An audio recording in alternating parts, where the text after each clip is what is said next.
आज का हमारा टॉपिक है अष्टांग हृदय में 22 नंबर चैप्टर है गंडूश आदि विधि अध्याय। फर्स्ट ऑफ ऑल पहले नंबर श्लोक में यहाँ पे लिखा है चतुष्प्रकारो गंडूश, आपने हाईलाइट किया।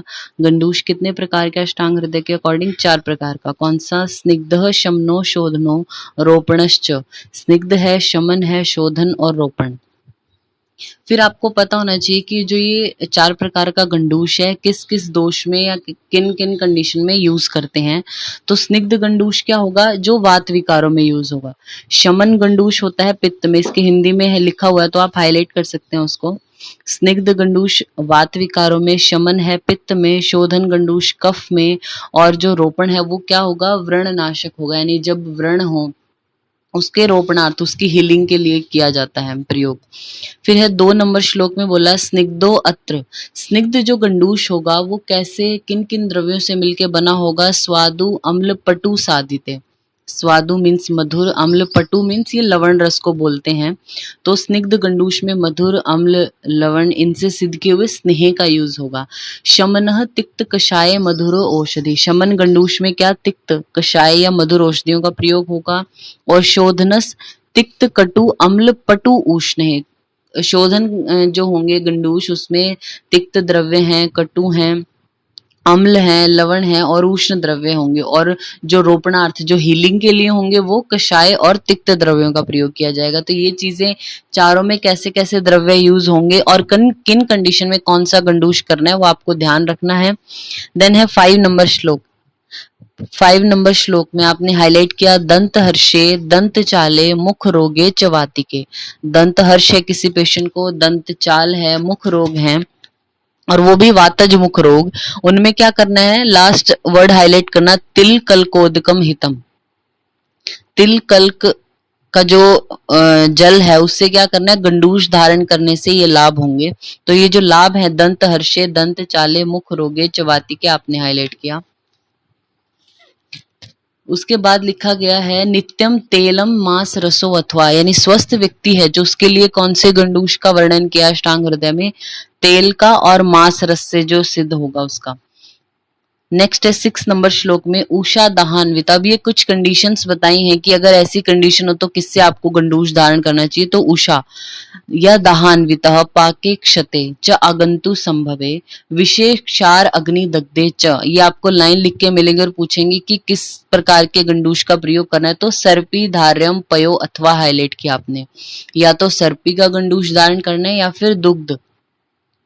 तो या तो आपसे ये पूछा जाएगा लिख के, या फिर एक तरीके से आप क्या आ सकते हैं, सभी पित्तज हैं, मतलब जिसमें ऊष्मता शरीर में बढ़ रही है वो सारे होंगे। ठीक है। नेक्स्ट है 7 नंबर श्लोक में वैशद्यम जनति आशु संध धाति को आपने हाईलाइट किया। संध धाति को आपने हाईलाइट किया। मधु के लिए ये हमने आचार्य चरक के अकॉर्डिंग भी पढ़ा था 26 नंबर जो चैप्टर है उसमें कि मधु को क्या बोला था उन्होंने? संधाति होता है, मतलब संधान करने वाला है। फिर नेक्स्ट लाइन में दाह तृषा प्रशमनम को आपने हाईलाइट किया।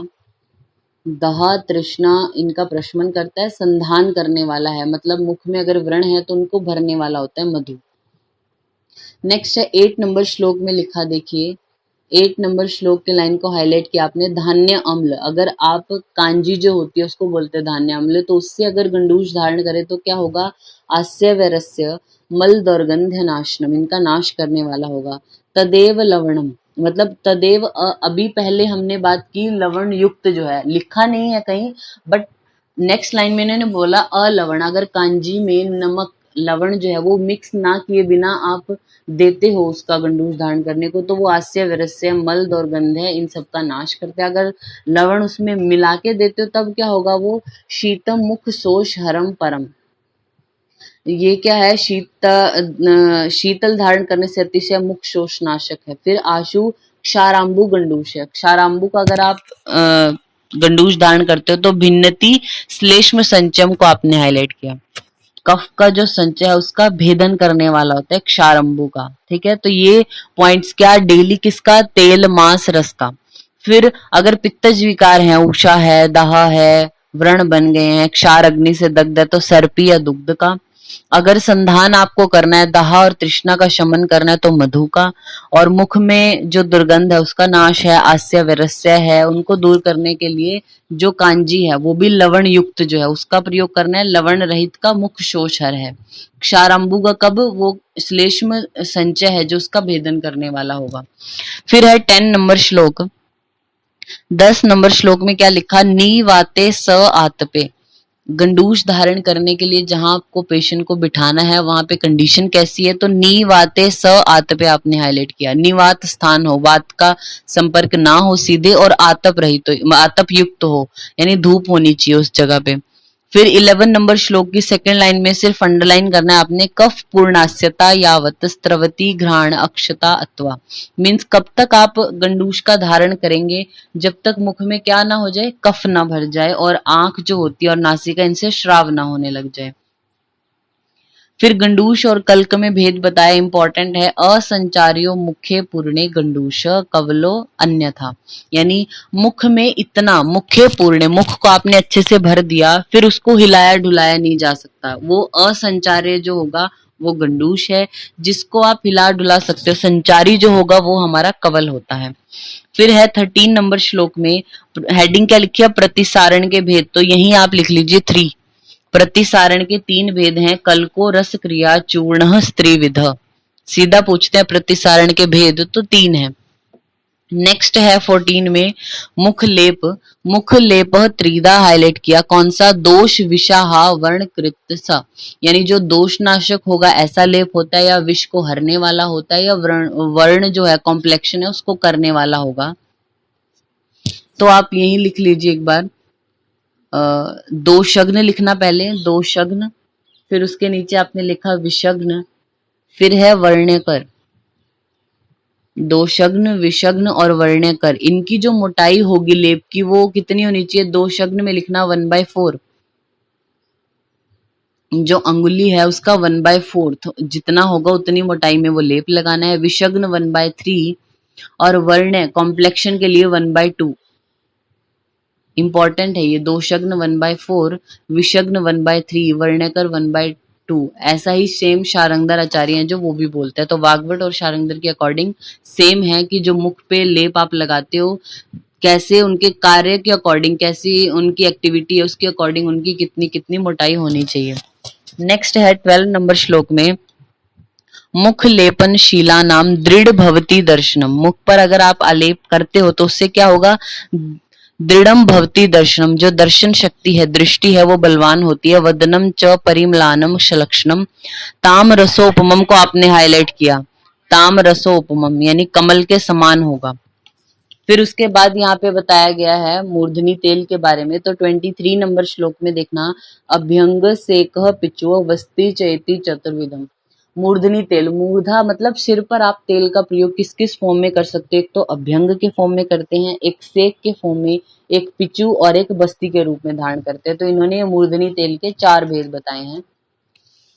फिर अब इनको एक एक करके एक्सप्लेन किया जाएगा। तो मूर्धनी तेलम बहुगुणम तद विद्याद उत्तरोत्तरम, यानी ये अब ज्यादा गुणों वाले होते हैं उत्तरोत्तर, मीन्स अभ्यंग से ज्यादा अच्छा है अगर आप तेल आदि का परिषेक करते हो सिर पे, परिषेक से ज्यादा अच्छा है पिचू का धारण करना, और पिचू से ज्यादा अच्छा होता है शिरोवस्ती का। तो शिरोवस्ती को सबसे ज्यादा गुणवान इनमें बोला है।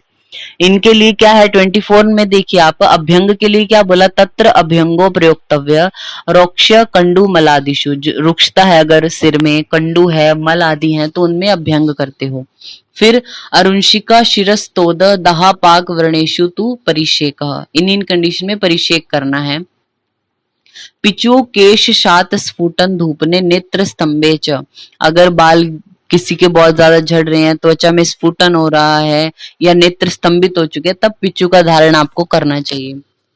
ठीक है, तो इनकी लाइनें आपको पूछ सकते हैं, जैसे केश शात स्फुटन धूपने, इसमें क्या प्रयोग करते हैं, तो पिचू। इनमें भी सबसे इंपॉर्टेंट शिरोवस्ती का है, तो उसको आपने हाईलाइट किया 26 नंबर श्लोक में, बस्तिशु प्रसुप्ति अर्दित जागरे, मीन्स सुप्तता है, स्पर्श का ज्ञान ही नहीं हो रहा किसी पेशेंट को, अर्दित का पेशेंट है, जागरण, रात्रि जागरण किसी ने किया, नासास्य शोष, तिमिर हाईलाइट किया, तिमिर रोग है, या शिरो रोग हैं उनको क्या शिरोवस्ती आप देते हो। तो सबसे इंपॉर्टेंट वही है, तो उसी की विधि को यहाँ पे एक्सप्लेन किया गया है, शिरोवस्ती की विधि। 27 नंबर श्लोक में सेकेंड लाइन में मिड में बिल्कुल वर्ड लिखा है, उसको हाईलाइट करना, दिनांते। टाइम आपको पता हो, शिरोवस्ती क्या है, दिन के अंत में देते हैं, यानी सायकाल में दी जाती है। फिर 28 नंबर श्लोक में द्वादश अंगुल विस्तीर्ण हाईलाइट किया आपने। जो शिरोबस्ती आपने देखा होगा हम कैसे प्रोसीजर करते हैं, तो उसमें जो सिर को ढकने के लिए, मतलब आपको स्नेह का धारण करना है ना, तो उसको स्नेह को रिटेन करने के लिए आप एक चर्म जैसा लगाते हो, तो उस चर्म की जो लंबाई है, विस्तीर्ण है, वो कितना होना चाहिए, द्वादश अंगुलम, यानी 12 अंगुल लंबा वो या चौड़ा होना चाहिए। ठीक है। फिर 29 नंबर श्लोक के नीचे देखिए लिखा है, ऊर्ध्वम केश भुवो यावद अंगुलम हाईलाइट किया। क्या करना है, यानी जो शिरोबस्ती के लिए आप स्नेह दोगे, अब रिटेन करके रखना है अपने जो स्नेह आदि है उसको सिर पे। ठीक है। तो उसके लिए आप क्या करोगे, जो रिटेन करने के लिए आप चर्म आदि लगा रहे हो वो तो 12 अंगुल लंबा होना चाहिए, लेकिन उसको भी पूरा ऐसा नहीं है कि इतनी ऊपर तक भरते हैं हम स्नेह आदि से। उसमें जो केश भूमि है उससे 1 अंगुल ऊपर तक आपको सिर्फ स्नेह भरना होता है। फिर नेक्स्ट इंपॉर्टेंट है इसमें 30 नंबर श्लोक में शिरोवस्ती का धारण काल, वो हिंदी में आप हाईलाइट कर सकते हैं। इसमें लिखा, वात रोगों में 10,000 मात्रा हाईलाइट किया। वात रोग है तो 10,000 मात्रा तक, पित्तज विकारों में 8,000 और कफ में 6,000 मात्रा तक स्नेह का धारण किया जाता है। फिर है 31 नंबर श्लोक में, स्कंद आदि मर्दियेत मुक्त स्नेहस्य परम सप्ताहम को आपने हाईलाइट किया। तो जो ये स्नेह, ये शिरोवस्ती हम देते हैं पेशेंट को, वो मैक्सिमम उसका टाइम लिमिट क्या बोलिए, 1 हफ्ते तक ही देना चाहिए। तो शिरोवस्ती के रिगार्डिंग आपको किन किन कंडीशन में शिरोवस्ती करानी है, उसके लिए जो चर्म यूज होगा वो कितने अंगुल का होगा, और जो स्नेह धारण करते हैं वो कितने, यानी केश भूमि से सिर्फ 1 अंगुल ऊपर तक ही धारण करना है, कौन कौन से विकारों में कितने टाइम तक करना है, और मैक्सिमम जो है वो कितने डेज तक कर रहे हैं, यानी 1 सप्ताह, वो ध्यान रखना है। फिर उसके बाद है हमारा 32 नंबर श्लोक में कर्ण पूर्ण के लिए बोला। सेकेंड लाइन में देखना आप, रुझ स्याद मार्दवम यावद मात्रा शतम, इसको यहाँ हाईलाइट किया आपने, यानी कर्ण पूर्ण जो आप करते हो उसकी मात्रा कितनी बोली गई, शतम, यानी 100 मात्रा तक आपको कर्ण में स्नेह का धारण करना है। ये 22 नंबर चैप्टर में इतना ही है। फिर